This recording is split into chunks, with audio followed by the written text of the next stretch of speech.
Okay, we are going to go ahead and get started. Good morning, everyone. Thank you for joining us.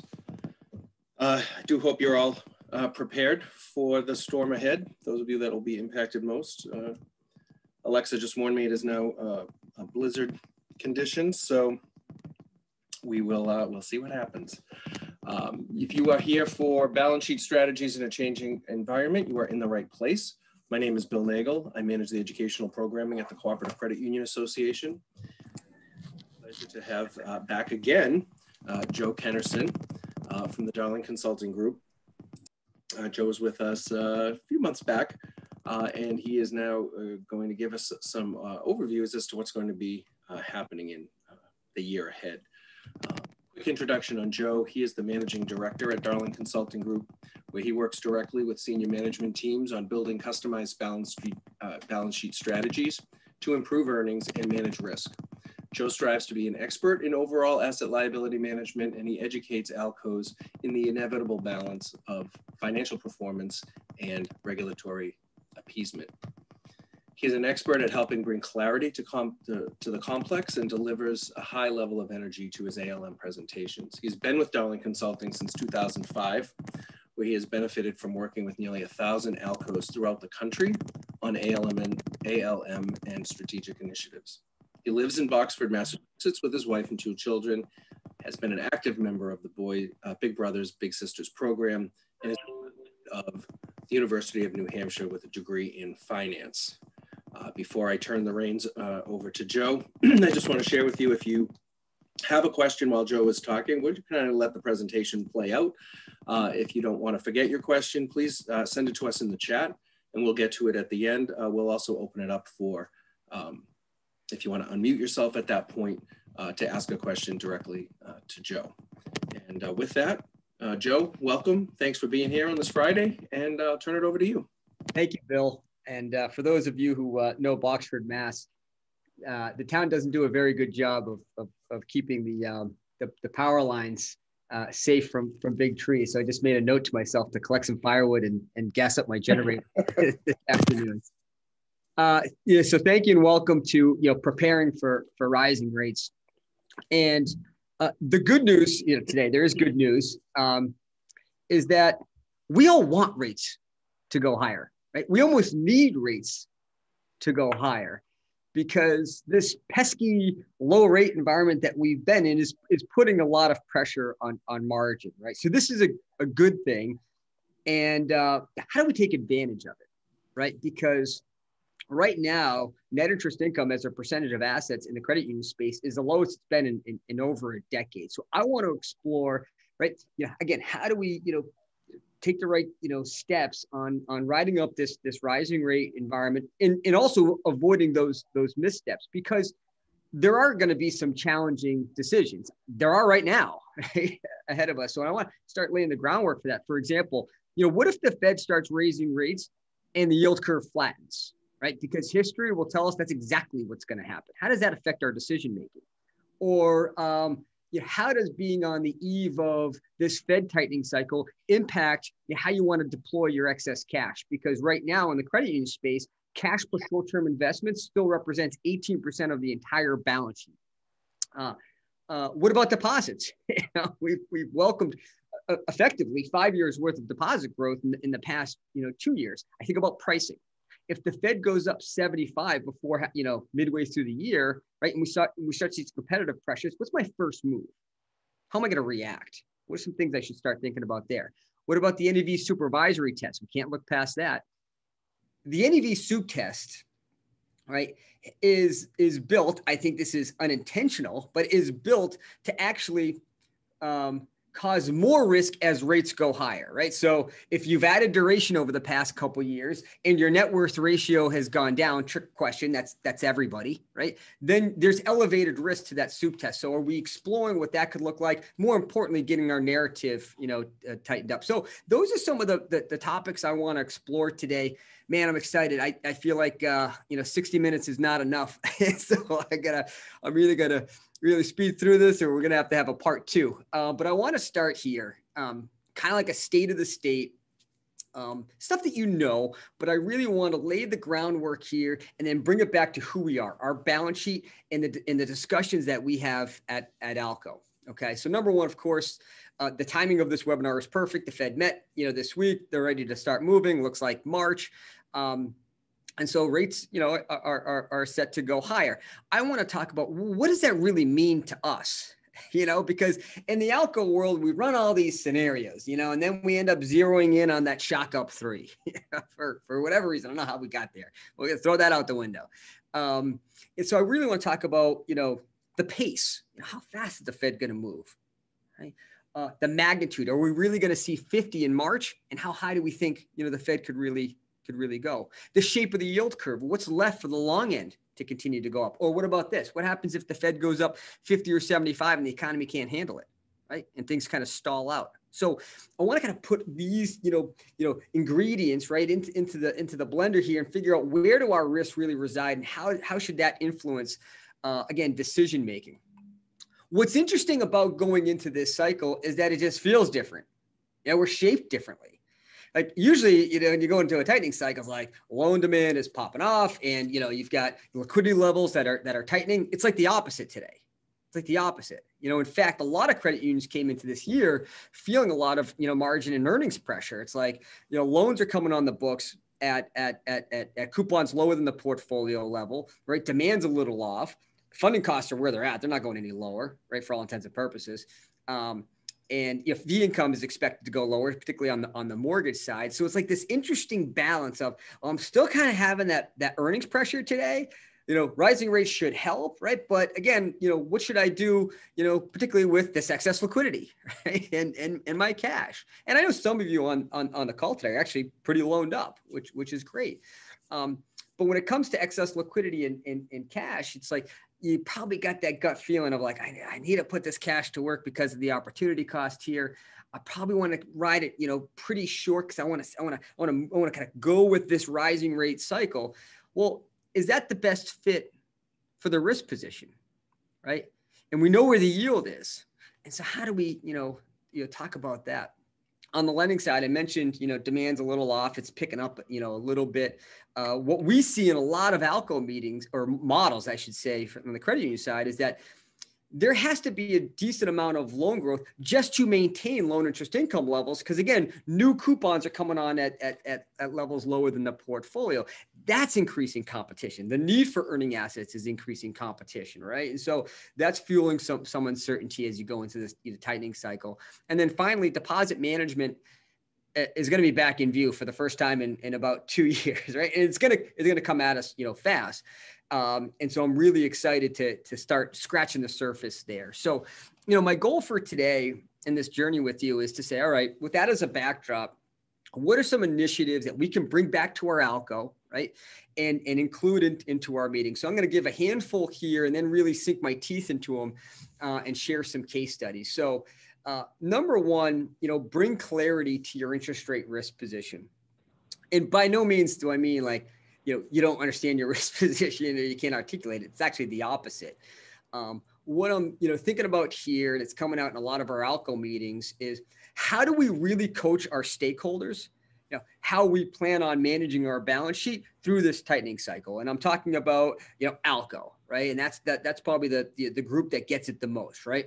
Then you've got, the board, okay? And then you've got the examiners. And I want to talk about this in the context of risk positions have changed quite materially, over the past 2 years. And I'm going to show you some data on that. So who are we really? Also, there might be some things that you do that could be counterintuitive to rising rates. And, board member says you're doing, everybody's raised rates and you're lagging, or, you're still going out on the curve on, cash, help me explain that. So really want to get ahead of those discussions. I talk about cash. I've already mentioned it 3 times today, keeping cash at work. What does that mean? And I think it, starts with figuring out, how much powder do we want to keep dry to help, fund loan growth? Here's a good question. If you're sitting on, a decent amount of excess cash today, for your group, and say, all right, well, if we assume, lower levels of deposit growth than average, say, 3 to 4%, how long would it take for us to sop up our excess cash with loan demand?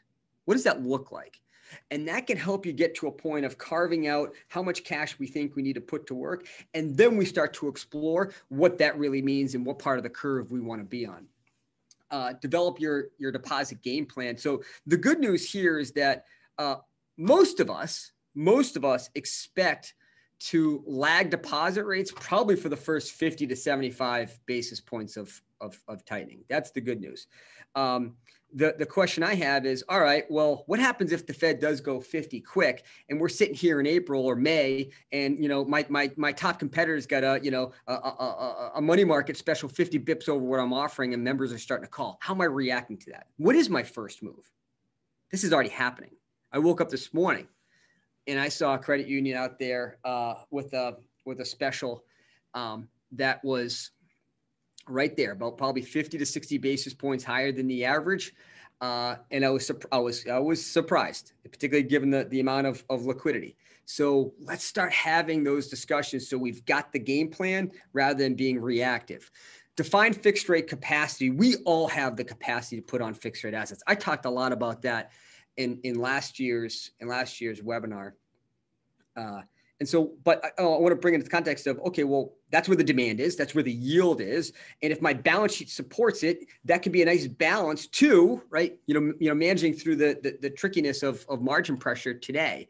And then finally assess rising rate insurance, options. And because this is a common discussion that comes up on the precipice of a tightening cycle. Hey, Jamie Dimon's saying we're going to go up, 7 times, next year. What should we do to start it to insulate, our exposure here? And so, again, the good news here is that a lot of credits that we work with really don't need to hedge or buy insurance, against rising rates today. And so, how are we articulating that? And if we do, what are our best options? The challenge there is this is probably the most expensive time in a long time to insure against that. So let's just, kind of get into that discussion. So again, I'm going to, dive into each one of these elements pretty deeply. Before I do, I do want to spend a minute or so on the rate outlook. And we all have our opinions. The pundits are out there too, right? What's interesting is that I think we're mostly united that rates got to go up, right? We got to put this inflation, fire out, right? But you get a sense of differing opinions on how aggressive, rates have to go up, right? From on one hand, it's like, oh, listen to what the Fed said, on Wednesday, right? It's like 2-year Treasury went up the most it did in a long, long time. It's like inflation. Most of us have not seen in our careers inflation levels, like we see today. And it's like, all right, what is the Fed going to do to slow that down? Unemployment rates back, below 4%. Wages are going up. I think that came out this morning. The Fed, all the FOMC members are out there, talking. We got to get off the starting block, eager to get there. They're hinting about not only stopping QE, but shrinking the balance sheet. That had an impact on long-term rates in the last cycle. You got the biggest banker in the universe saying that the Fed's got to raise rates, 6 or 7 times. He's probably got a vested interest in that, right? So it's like I can see, a board member coming at us like, hey, what are we doing to combat this, right? But then on the other hand, you got like, all right, well, even with all these inflation concerns and the Fed looking to quickly make a move, why is the 10-year Treasury, still below 2%, below 180, and right around where it was pre-COVID, and the Fed funds futures market going out 2 years, still below 2%. Yeah, the unemployment rate's low, but there's still millions of people out there that aren't working that were before. And that's going to have a drag on the economy. And, we know the Fed is independent. That's important. But it's like, what's the reaction? It's human nature to this, right? If the Fed goes up 75 and the stock market goes down 15%, does that slow things down? So the point here is that none of us have any idea how this is going to play out over the next year or two, right? We know what's probably going to happen in the next 3 months, but not in the next year or two. The good news is we're not paid to know or try to predict what's going to happen. And we're risk managers, okay? And we need to focus on, we have to digest some of this, right? Focus on its impact to our position. We have a mantra here at DCG, for whatever that's worth, which is listen to our balance sheet, right? There is no one size fits all, move with your balance sheet or strategy. It's like, what makes sense to us? I just onboarded a new client, new credit union this week, about $1 billion shop down in the Carolinas, actually Virginia. And one thing he said is like, what I like about, your process is that your decisions are based more on data and hard facts and less on gut. Right. So how do we can, that makes it a little bit easier on us, right? We don't have to try to predict. So what is our data telling us? When I'm talking about data today, I'm really talking about deposits. What do we see for this flood of surge? What do we know about it? And as we get into the, 3 to 6 months from now, hopefully I'm back talking about deposit strategies. Well, what are our deposits doing as rates go higher? How confident are you in your assumptions?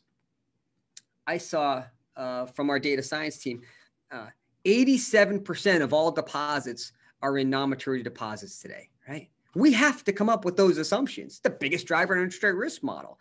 And given all this change, how confident? When was the last time we looked at it, did an analysis? And when we get the ALCO model, what are we talking about at the meeting, right? Because again, you kind of end up doing all this stuff. It's like, well, the policy is up against a shock up 3. Are we talking strategy against more pragmatic scenarios, which I'll get into today? Because we can do all this stuff. The real point is, how do we take that ALCO meeting to be more strategic, to leave the meeting with executable, strategies and turn this thing into a profit center? Okay. So let me start there. And again, if you were on this webinar, a few months back, I presented this slide. I don't have any replications except for this one, because I think it's important. And I want to bring it back to this, new landscape that we're in. But, the strategy perspective starts at the ALCO meeting. So I got some steps here to reframe your ALCO meeting. Hopefully you get an idea or two. And so this slide came to me about a year and a half ago now. It was a first time, client ALCO meeting with a credit union down in Georgia. And we built the ALCO model. We did an in-depth deposit analysis. We did a pre-ALCO strategy call, ran some pro formas, had the meeting scheduled for about 90 minutes. CFO called me the day before, said, Joe, we got to get this meeting in 30. And I go, Greg, 30 minutes. I go, we spent all this time. Now you're not going to get your return on investment. Like, why 30 minutes? He's like, well, people, they lose interest after 30 minutes. They're nodding off. And I go, all right, well, you know what? Trust us on this one. And then we can reassess as we go forward. The ALCO meeting went 3 hours. And it had nothing to do with going through reams of paper. The deck was only about 35 slides. It's because we rolled up our sleeves and we left that meeting with 3 or 4 strategies. So one idea is start the ALCO meeting. I just finalized an ALCO presentation for a Tuesday meeting. Started with the key issues, right? So I kind of opened up with some key issues. Simply today could be, I want to devise a plan for 50% of my excess cash, for the next 6 months, right? And I want to start laying the groundwork of how I'm going to react to competitive pressures on the deposit side. We will talk about everything at ALCO, right? But at least that keeps us on a pathway to leave, again, with strategies at the end of the meeting. Condense the deck. We're all guilty of this. These ALCO reports have gotten out of control.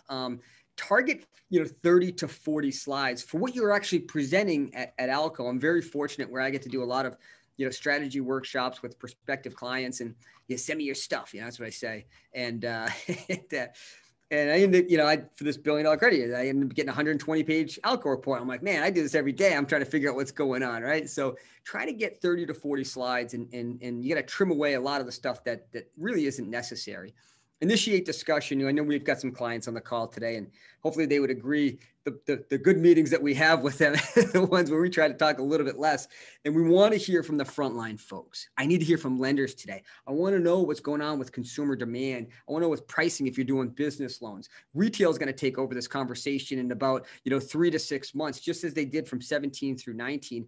We can then react as risk managers based upon what we're hearing. Run pro formas. I almost had a case study to show you, finishing up today, where I'm running for one client. They've got a smidge of rising rate sensitivity and a flattening, yield curve.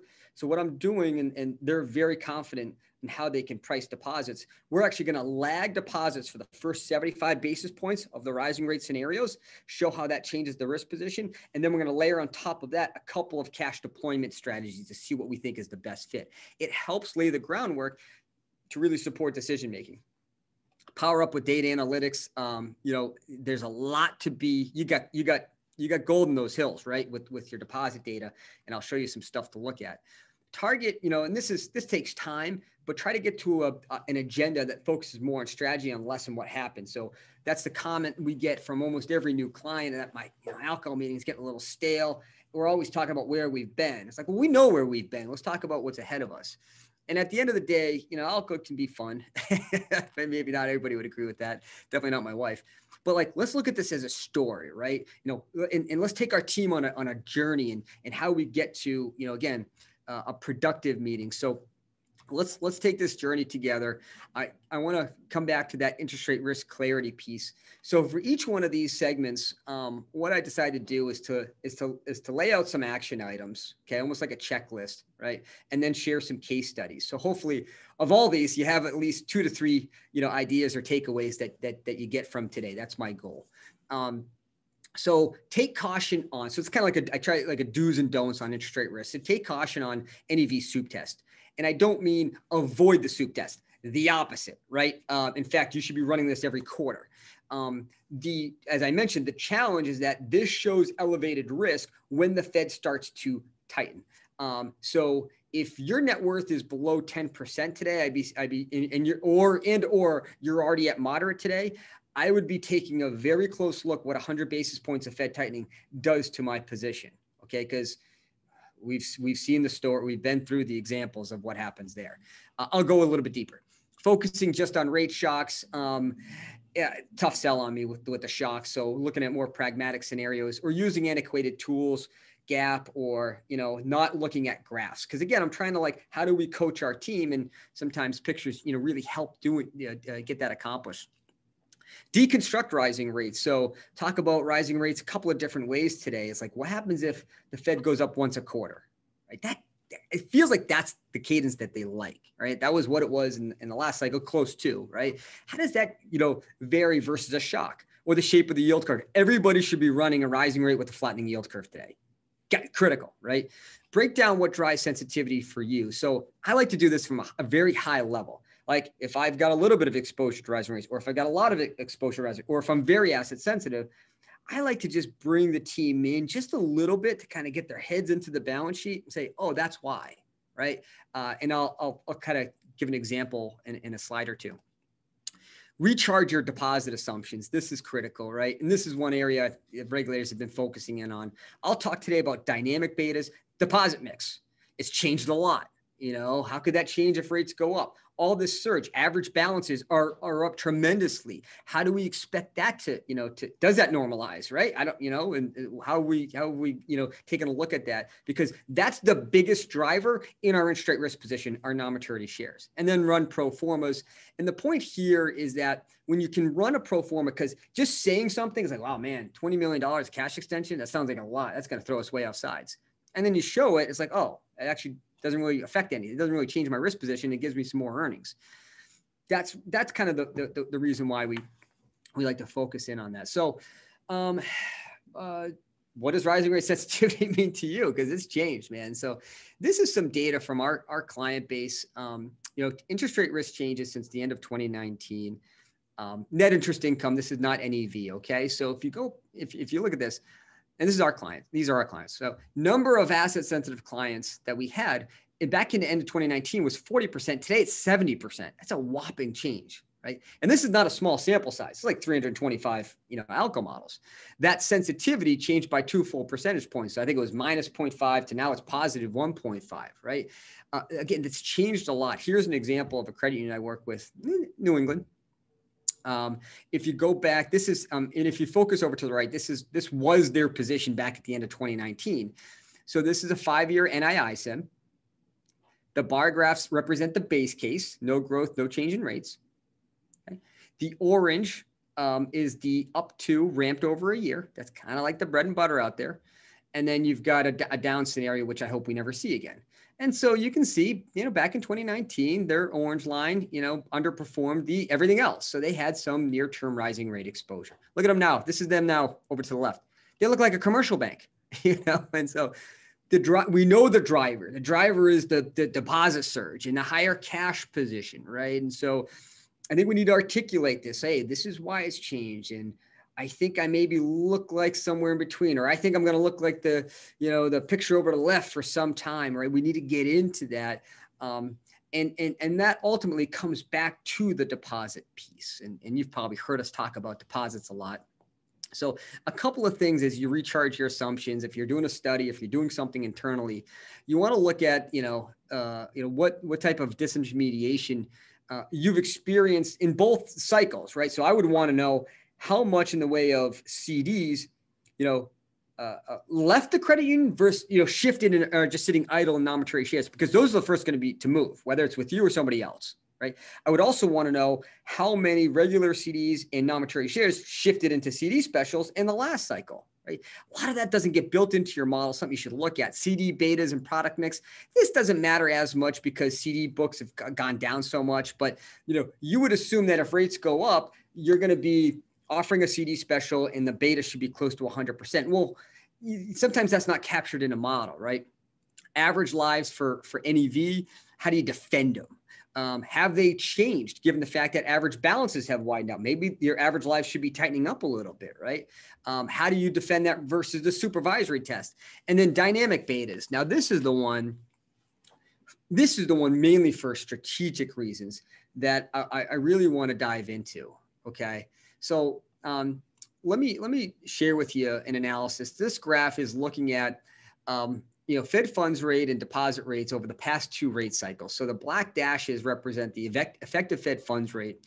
The blue line is the non-maturity deposit rates. This is for our client base. Okay, it's a big data set.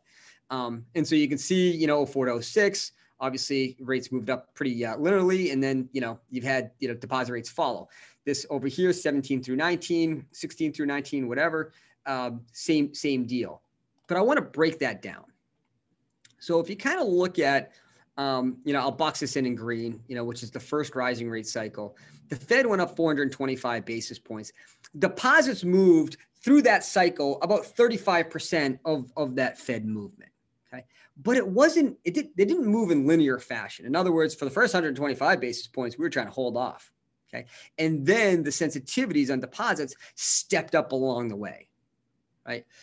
Same thing if you look at the last rising rate cycle, okay, 225 basis, about half the Fed move, resulting in about half the beta, 17% beta in the last tightening cycle. Same deal. Look at the first 125 basis points, deposit rates barely budged, and then it tripled, in the next, 100 basis points. Okay, and so, we're trying to figure out, well, this is probably going to have an impact, maybe even more so, on the next cycle, and so we try to, rely again less on gut and more on data and some predictive modeling that we engines that we're building based upon all this data. And so in one of our predictive models, when we look at more of a pragmatic scenario, rates up 2% over 24 months, kind of fits to that Fed dot plot. Our expectation or our models are suggesting a beta of about 22% through that cycle. Same deal, right? I mean, and this would be expected that there's going to be a considerable lag and then things step up. So I bring this up as this should be part of your discussion at ALCO. It should drive, okay, how much can I lag? Or how does this impact my positioning of deposit products or for any funding products looking into next year and beyond, if that's when that's when the pressure really starts to mount? How does that impact what I want to do with my cash and how far on the curve I want to go to get that spread, right? Important that we have that in ALCO. So coming back to strategy discussions, whether I'm asset sensitive or liability sensitive. And asset sensitive meaning that our margin would do better as rates go higher. So this is the same case study that I showed you before, just bigger picture. And so again, here's a credit union, very asset sensitive. Again, I like to start with the base case, no growth, because I just want to see the natural rollover of asset yields and liability costs, and then we can build on our pro formas and our dynamics. So clearly, there's near-term earnings pressure just in kind of like the status quo, and we're just kind of hoping and waiting for rates to go up. But we know hope is not a strategy. So first thing I want to do is first of all, what causes this? What causes that? I think that's a simple question, but sometimes it's nice to break it down. For them, it's maybe something is hey, my share drafts, and my capital represent 60% of my entire funding base. So when rates go up, that's the good stuff, right? Balances will continue to grow and maintain my funding costs, right? Whereas on the asset side, actually this credit union is pretty high relative to peer on fixed mortgage concentration. However, they've got a good blend. They got a decent amount of HELOCs and autos and other consumer paper. So they got a good blend of cash flow, and they've got 10% in cash too. So that's kind of, and so it's good to kind of get our team in that mindset, and then deconstructing it by saying, well, what scenarios make sense to talk about today? So this middle purple line is one that I've been looking at a lot lately, which is rates up 2% over 2 years. So the one I just showed you is rates up 2% over the next year. That would be like the Jamie Dimon expectation. This would be more of a, a slower roll. And then also this gray line is one you have to run today, which is a flattening up scenario. Okay. Because that's just, I'll show you why that always happens. So what's interesting with this, in this situation, if rates go up a lot, if rates go up fast, if rates go up slow, if rates go up and the yield curve flattens, they're expected to do better. And so that's the good news. So now what can we do incrementally to maybe protect myself against the downside risk of that not happening, right? Or the Fed going up a few and then the economy burns out.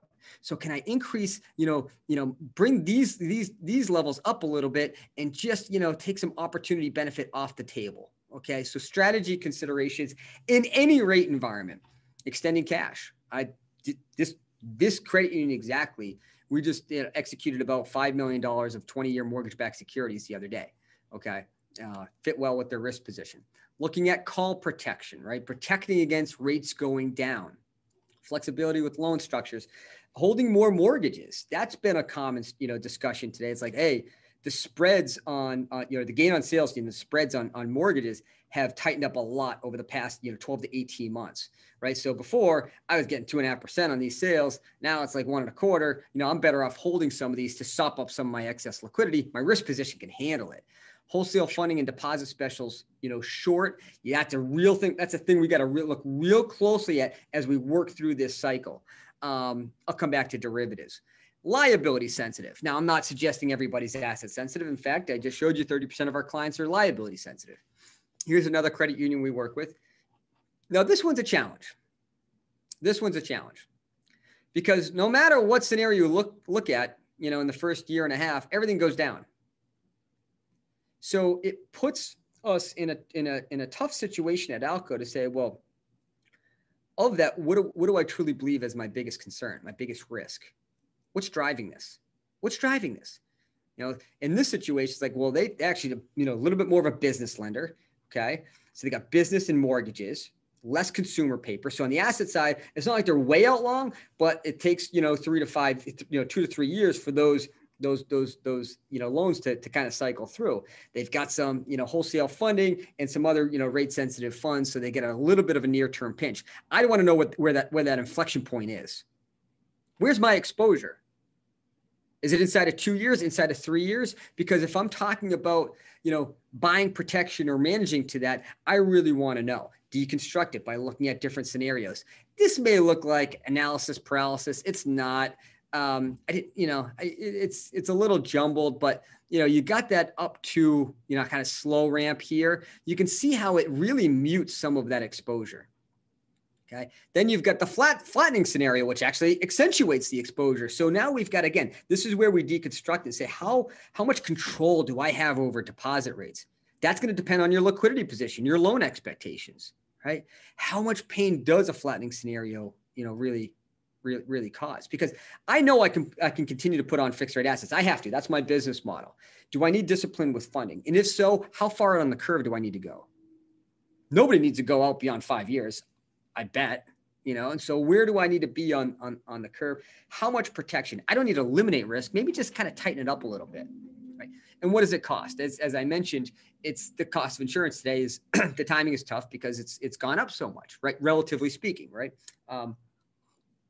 If I'm allowed to, if it's part of, an opportunity for me, I would highly suggest, if I look like this, that derivatives should be part of your toolbox. Okay. And so, there's a lot there. Okay. That involves education and policies and working with the right players. But man, it just gives you another arrow or a tool to help manage this in different rate cycles. Okay. So I need to come back to NEV and the supervisory test, because this may, in a weird way, be one of the more important slides for today. The supervisory test is risk. The risk is elevated today. Okay. As I mentioned, this is designed to cause a little, not intentionally, but it causes more risk as rates go higher. So we need to understand how it works first. The NCUA, says, okay, we need a present value calculation on all your assets in the different, shocks. Okay, fine. And then everybody's going to be pegged in the same fashion. You get a 1% premium in the zero shock, and we'll give you 4% on top of that in the shock up 3. Oh, okay. Well, that's nice. Yeah, but even in, we do hundreds of deposit analyses. That still represents a pretty short average life. It would suggest that deposits aren't that sticky. And we know that's not the case, especially in the credit union space, right?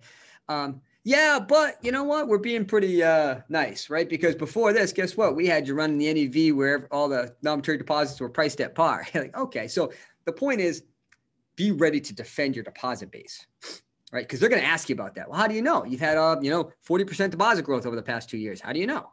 Be ready for that. Does not adjust as rates rise. Probably the most important point in the slide. So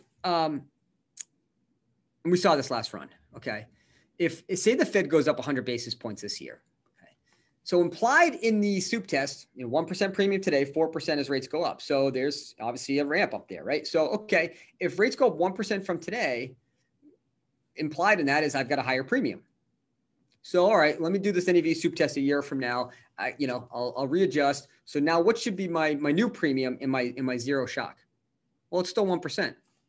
Rates just went up. And then you still only get 4% in the shock up 3, which was the shock, shock up 4, before. So assets get dinged and non-maturity shares don't adjust. And so again, if you're below 10% net worth, if you're above 10% net worth, I don't think it's going to be an issue. If you're below 10%, I would be, let me kind of get there, right? This is an important action item. If you're mod already today, or if you're below, I'd be running this. What happens if you do see 100 from the Fed, and what does that do to sensitivity? And if you want to dive into this a little bit more deeply and talk about it, happy to. I talked about the yield curve. Beware of a flat yield curve. Okay, this could be a nice little printout for your next ALCO. All this says is that when the Fed funds rate over the past 40 years, which is in red, goes up, the shape of the yield curve flattens out. In fact, the yield curve inverts. And so the point I'm trying to make here is, learning lessons, right? And so if that happens, and this might not be, something that we deal with for another 18 months, I don't know, but maybe a little nugget to store away. If we get a yield curve that looks like this, okay, it's important to say, oh, wow, you know what? I don't get any extra vig of, taking cash and going on the curve. I'm going to keep my assets short.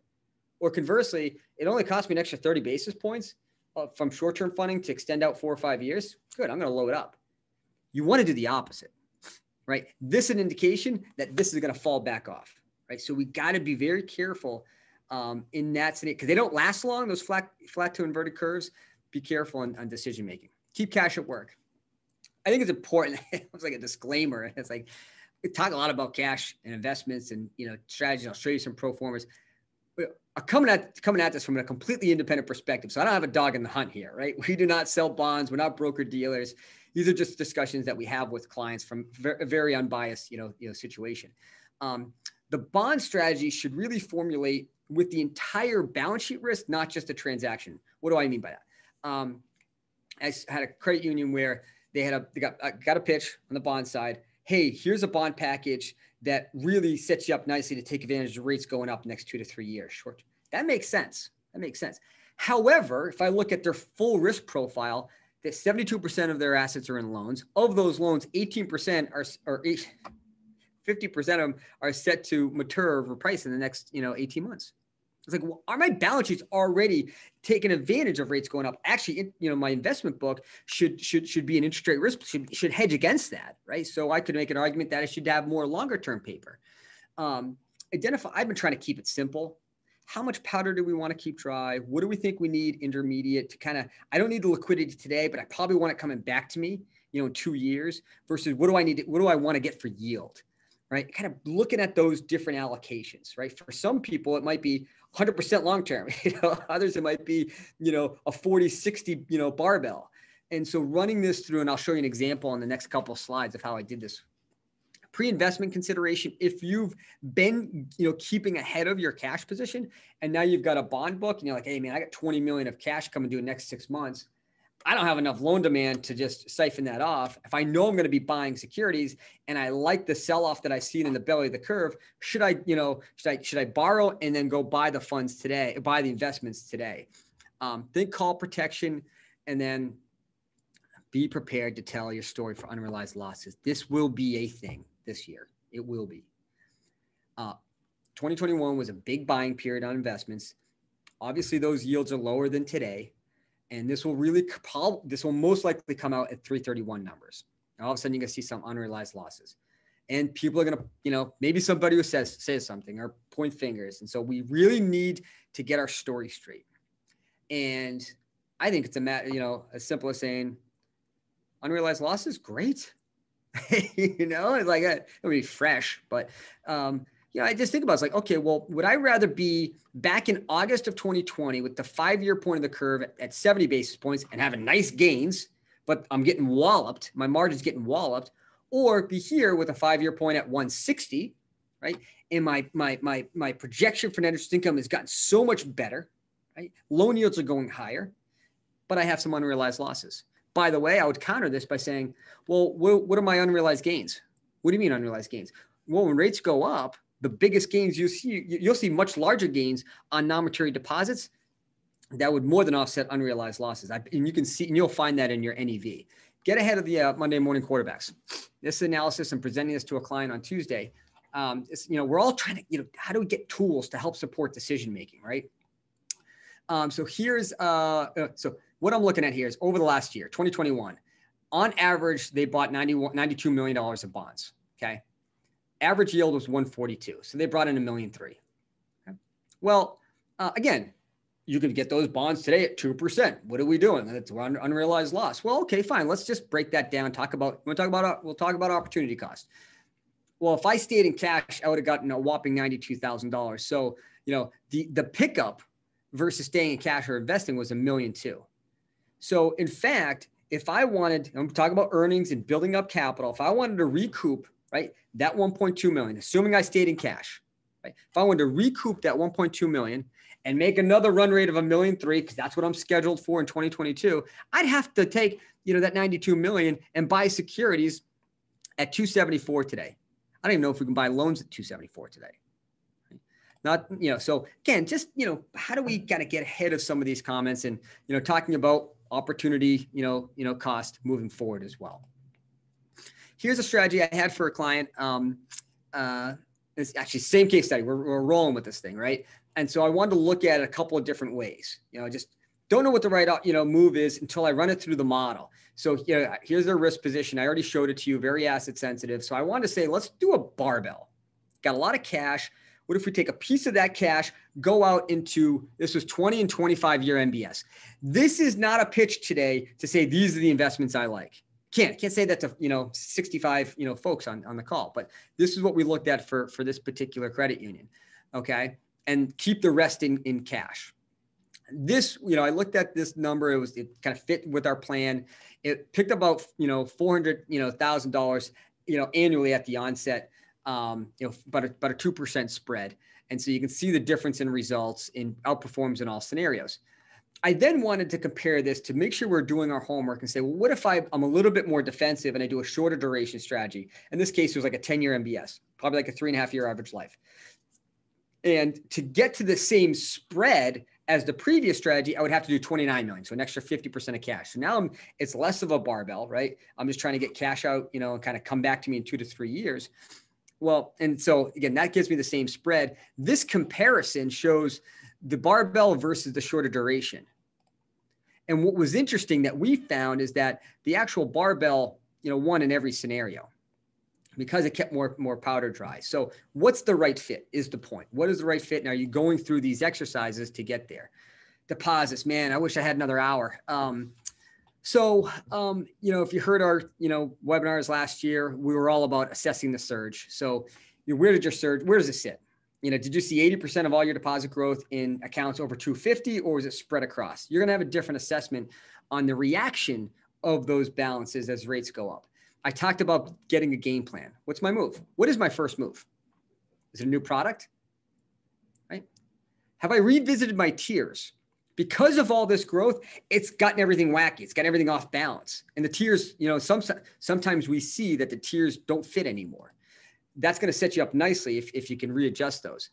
Talking about attrition, because I have a really good question that I'm going to ask this client next week. Say, how comfortable rates go up? How comfortable are you seeing deposits leave, and how much? The answer should be, well, what does that attrition really mean? Are we losing discretionary funds, average balances just getting close to where they were, or are we losing core relationships? You got to track that stuff. Identify at-risk depositors. I think a good thing to look at today, who are my single source CD members? Okay. And ideas to minimize cannibalization. I'll show you a case study there. So let me get into the tier thing real quick. So this is data aggregated from our Deposits 360 client base, billions and billions of data points. Okay. This is looking at money market mix. And so it's a table, right? But I'll just show you what we're doing here. This is a balance mix by tier. So quite simply, 13% of all money market balances for all of our clients are, reside in balance tiers under 100K. Okay. And then you can see the rate differential, if you're kind of looking to gauge pricing today. But I guess the point here is, how does your tier, how do your balance, concentrations relate to your tiers? I find frequently, not all the time, but maybe 50% of the time, if I'm looking at products, the tiers are still the original tiers that were set up 20 years ago, right? And you get situations that look like this, where 87% of the balances, it's like, I got a tier, my high tier is 100K plus. Well, 87% of your balances are there. You don't have a tier structure. You got one product. So readjusting the tiers today will really set you up. It'll give you a lot more flexibility, and you can even offer higher rates on the highest tiers and have something, that's posting a lot better, and maybe attract even more money to those highest tiers. So just take a look at your tiers, another action item for you. For those of you tight on liquidity, or those of you kicking the tires on, hey, I just want to be, prepared second half of the year on product offerings, I'm going to take you back to last rising rate cycle. This is from our Deposits 360 module. We track cannibalization, right? We track marginal cost of funds. So here was a client that rolled out a money market premium product. Early 2017, okay, before anybody else. The rate was 50 basis points. So you kind of compare that to where we're at today, right? So big concern that we all have is we offer these specials up, and, it all just gets, we don't bring in new money. It all just recycles from the existing. Well, they brought in almost $50 million of money into this product. Over to the left says, all right, well, how much of that was new money? And the green gives you the new money, so, the first bar is how many new members, did they bring in versus how many existing members brought over more money. The blue bar is what we're all concerned with. This is what we got to take a look at when we offer these promos. So in fact, yeah, 50 million of growth, but half of it was just recycled funds, right? But we got to even look a layer deeper than that. In this case, well, most of that cannibalization happened from existing money markets. We're already paying 36 basis points. We knew they were going to shift over anyway.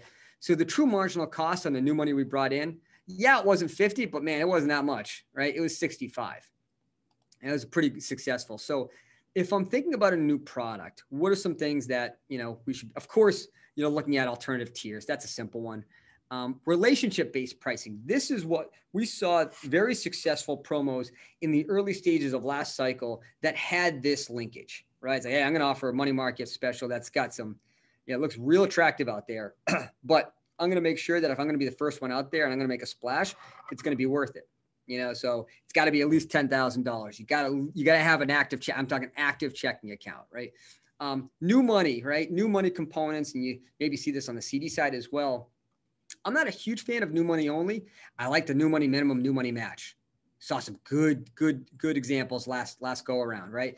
Hey, Mr. Member, yeah, I know you like this. This is, for new money, but you know what? If you bring 10,000, you can shift over as much as you want. And what you find is that people bring over 50, 60,000, right? Because this is what we want to avoid.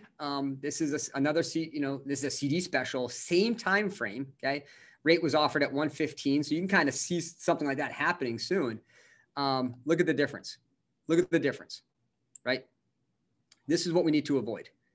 Okay. We need to avoid this, particularly given how tight margin is today. So being very thoughtful, right? Am I better off if I've got strong liquidity, lagging this thing out, or maybe I time it differently, or what are the hooks, right? Do I backfill with wholesale funding?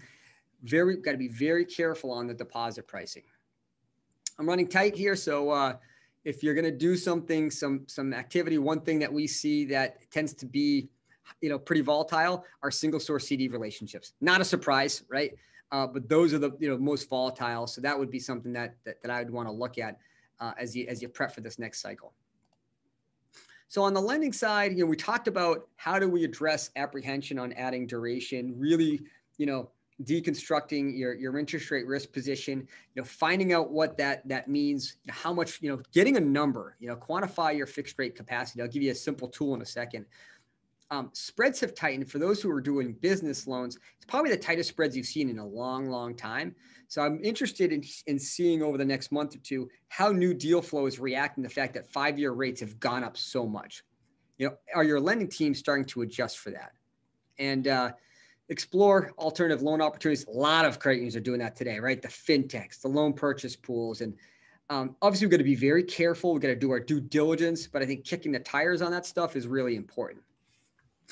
Another tool that can help facilitate what we do with our cash, right? Or what we do for portfolio strategies or pricing strategies. So here's a credit union that we work with.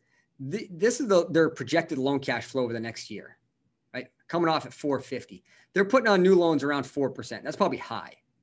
So what that tells them is they have to grow about 4 to 5% just to maintain loan interest income levels. How does that relate to your budget? How does that relate to pricing strategies, holding or selling mortgages, what you do with your cash? I've seen this transform into a 20-minute sidebar, strategic discussion. What can how can you peg a number to put on long-term assets? Because a lot of times I see the long-term asset to asset ratio, or I see mortgage concentration.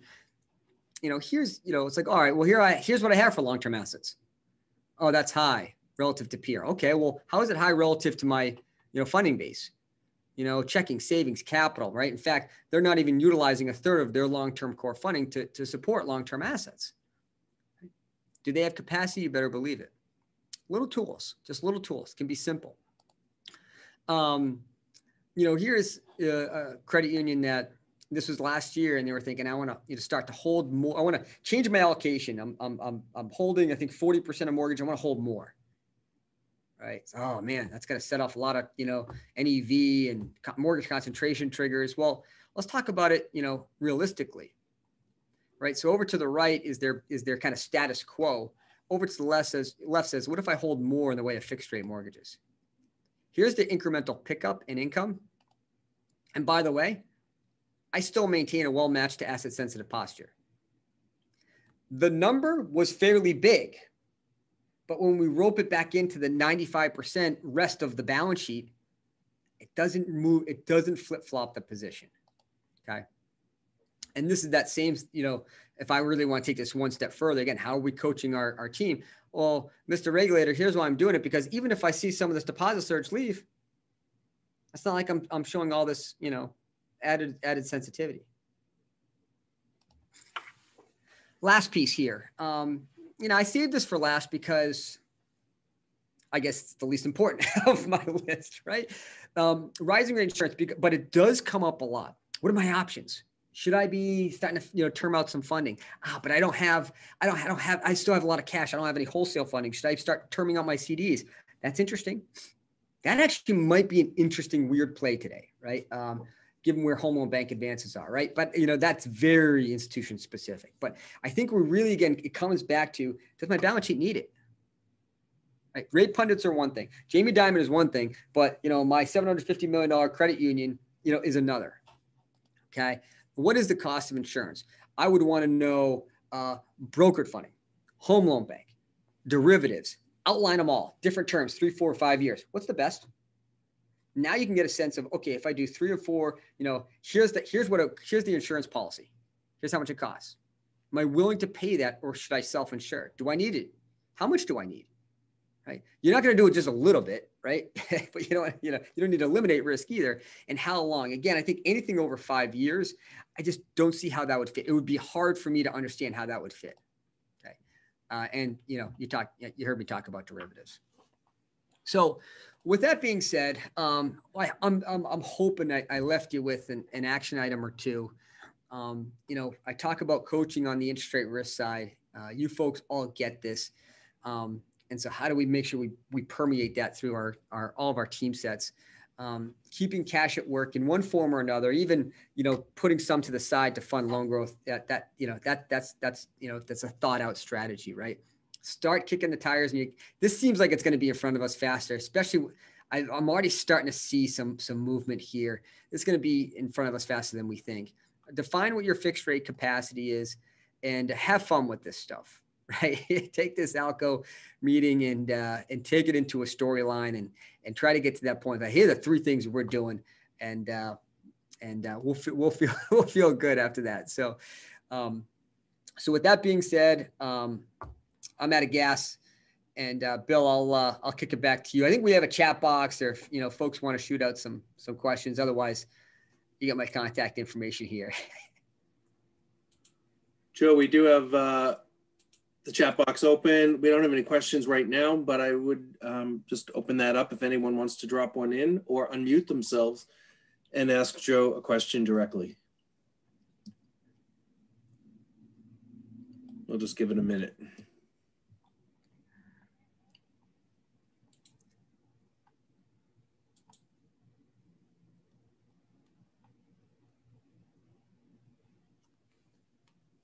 Okay, well, it seems like you either covered everything so well, or they're still in shock and are trying to figure out what their next move is supposed to be.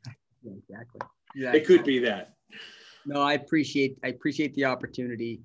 I appreciate everybody, coming and hope everybody stays safe and weathers this storm over the next 48 hours. Thank you, Joe. And just so everyone knows, this session was recorded and will be made available on our website for members only. So keep your eyes open for that link.